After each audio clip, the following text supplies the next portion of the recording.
talking about social housing in Amazon, a dialogue between a building and the natural landscape. Danielle is a special mention from Archi-Talk Sustainability First con- context. She is from Brazil and she's Lafarge Alcim representing in Latin America too. And her work is focused on growing sustainability and merging Hello. cultures. Hi.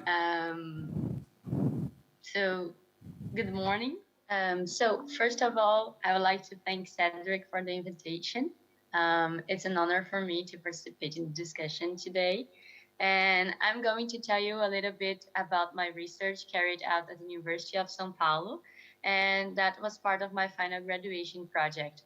And this research brings the proposal of a social housing in the city of Manaus in Brazil, and for the riverside population living in risky situations. And this work is a reflection on the current production of social housing in Brazil, which ends up creating generic models that ignore the social and cultural particularities of the Amazon region. And it emphasized the importance of rescuing the qualities of vernacular riverside architecture present in stilt and floating houses in a way that the building allows the resident to identify with the house while valuing the Amazonian way of life and local knowledge.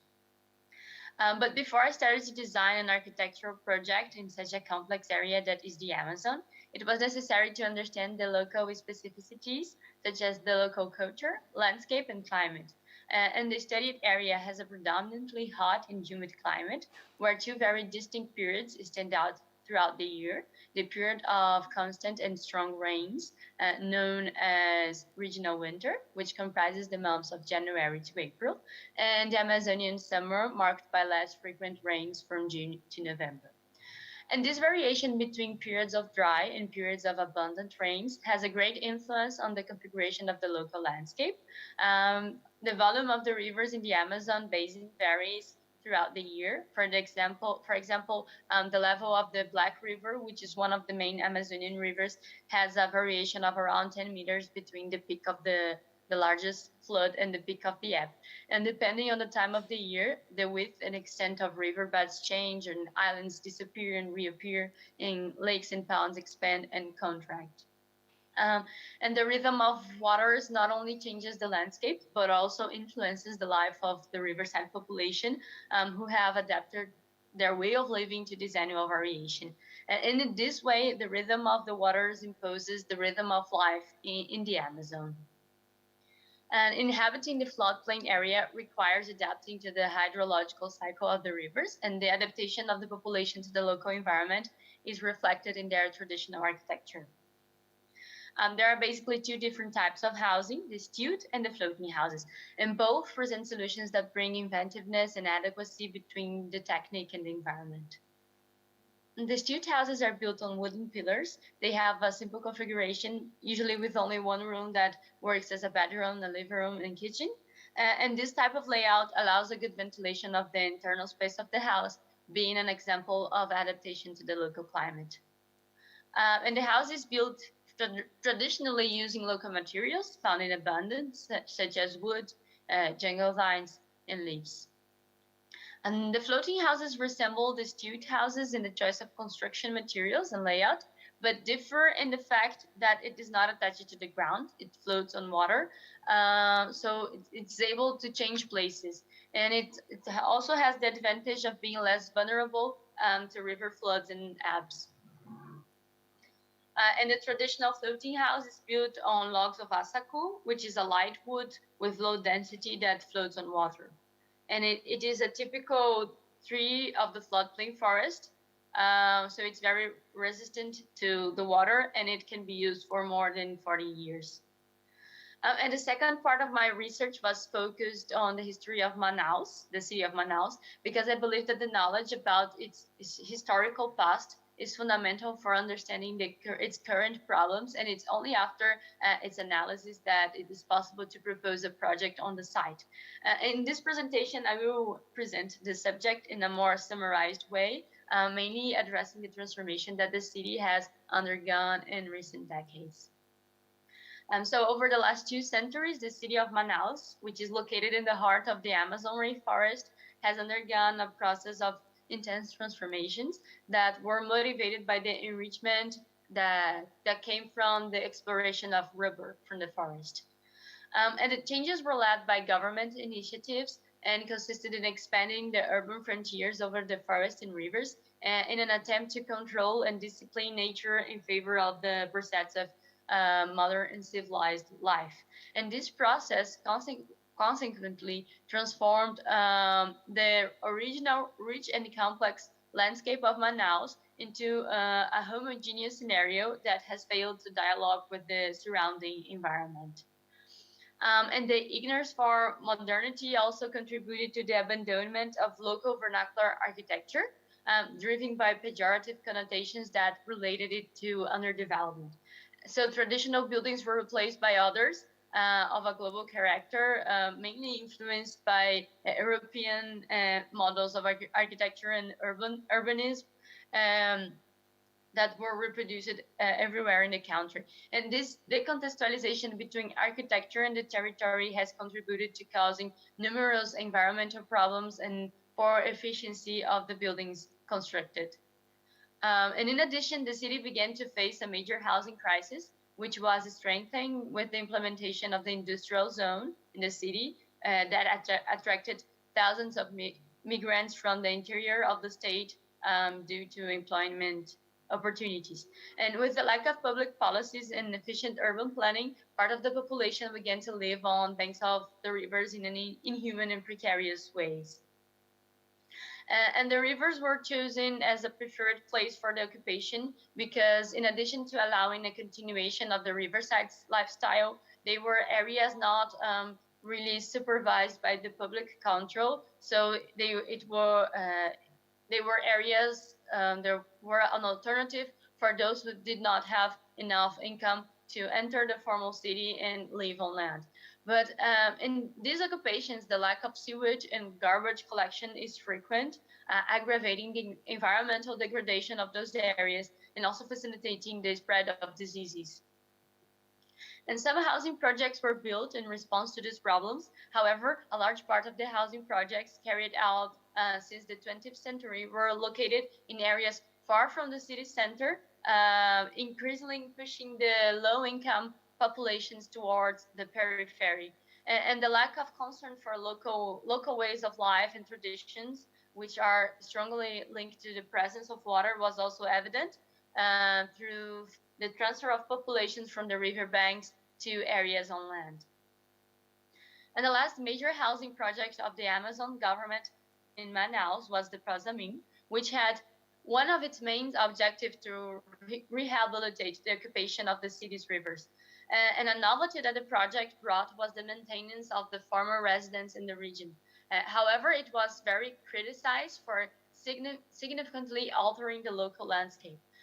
The project carried out in the area of the Manaus River, which is one of in these pictures, um, it eliminated the river. So in this way, the project ignores the landscape where it is located, which is a socially complex landscape, and replaces it with a homogeneous scenario where the water disappears under an avenue and a street. And the riverside culture is eliminated and replaced by other that follows the acceptable standards for the formal city. So in general, what can be concluded from the analysis of the housing production for the riverside communities is that there is a break in the habitual spatial pattern manifested by the traditional culture, giving priority to constructive and economic aspects. And with this, the riverside way of life in the Amazon is in disuse in the formal space of the city. Uh, and it is possible to conclude that the development of the urban space of Manaus was marked by the destruction of the nature and the denial of the local culture. So the riverside culture was gradually eliminated by the public power seen as inferior and associated with precariousness. And the proposal of this project seeks to go against the housing examples made by the government in recent decades. The objective of the work is to reflect on how the capital of the Amazonas state could respond positively to social, cultural, and environmental problems, seeking to develop a social housing project that takes into account the quality of the architectural space, the culture, tradition, and relationship with nature. The housing complex is located on the banks of the Quarenta River, a region currently occupied by irregular stilt houses. And the intention of the project is to provide a housing alternative to the residents who live in dwellings in risk of flooding or collapse. And the design of the housing complex was inspired by the traditional Amazon architecture in such a manner that the building is in harmony with the people and the natural landscape. The first thing that was taken into account was that the level of the Quarenta River has an annual variation according to the seasons of the floods and ebbs. And this variation was the main thing which was taken into account before I started. And the result of the analysis was the establishment of three distinct levels, one variable according to the water level of the river, one at the level of the street, and a third one elevated. And at the variable level, there is a space for a diverse use like resting and fishing, and it also allows a continuous dialogue with the local landscape. And at the street level, there are spaces for social and cultural activities, and the dwellings are located on the upper level. And the building's implementation was designed to ensure a harmonious integration with the surroundings. A connection with the other side of the river is proposed, facilitating the access of the region's residents into the cultural spaces situated in the housing complex. And at the same time, the project is integrated with the leisure areas located on the opposite bank of the river. And the building is not only restricted to the housing use, but also serves a purpose in providing social facilities, markets, and spaces for leisure and rest, which are features that are essential for human and community development. So emphasis was placed on programs associated with job creation in an educational and cooperative manner, using the local know-how to generate income, like, for example, a fish and fruit market, a building school, a bakery school, and also a recycling center. And the project also hosts a canoeing club, which promotes physical activities and also reestablish the relationship between man and water. And in addition, the housing complex has ample external spaces, encouraging contact with nature and promoting community life. So the project not only offers quality housing, but also spaces that fosters culture and leisure activities. And as a result, a sense of community is created and empowered. And the access to those activities is intended for not only the residents of the building, but also the surrounding communities. In that way, the project generates a micro-local economy and a cultural center for the region.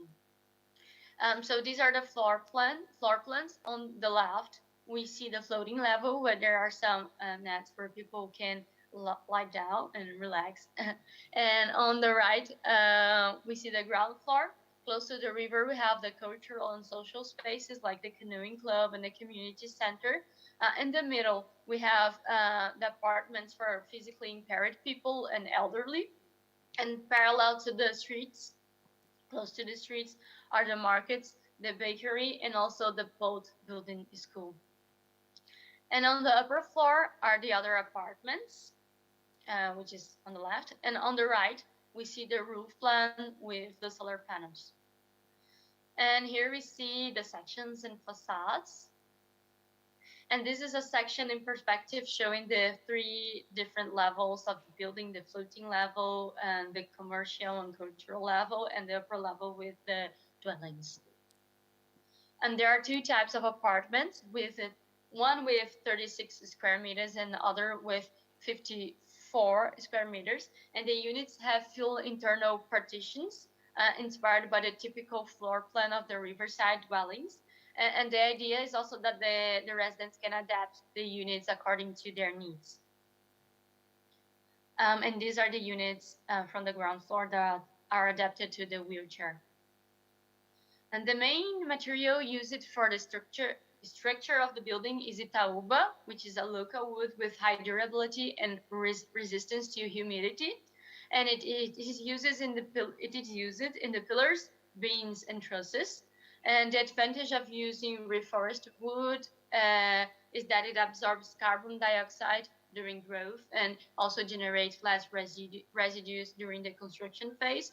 And the pillars are also they are made of wood, but also concrete. And this material is used at the base of the pillars where there is a direct contact with water. So this ensures greater durability of the structure, preventing the damage of the wood.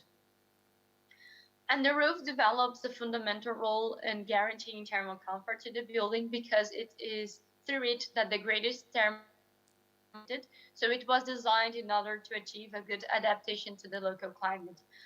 The roof has two layers. The outer layer shadows the inner layer and minimizes the heat absorption of it, avoiding the heating of the interior of the building. And the heat accumulated between the two covers is removed by ventilation through an upper opening. The overhangs prevent direct sunlight from reaching the interior of the building during the hottest time of the day, while also protecting it from intense rains. Uh, and the high humidity and elevated temperature of the region can cause a constant feeling of thermal discomfort. Therefore, it is necessary to promote the dissipation of heat through ventilation. And for this purpose, the building is open in order to capture winds. And this is done through the external panels, which have an area for permanent ventilation. And the building is also elevated from the ground, providing better exposure to the winds, while also allowing an air movement below it.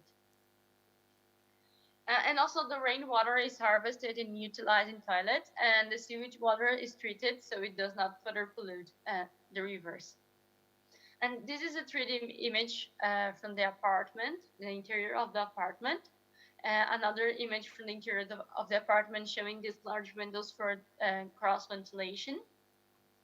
And this is an image from the ground floor during the flood season. So you can see there is a contact with the people and the water. And this is an image showing the three levels. In the middle is the floating level, and the ground floor and the upper floor. This is the ground floor with the market spaces and also the common spaces. And so this was my presentation, and thank you for watching.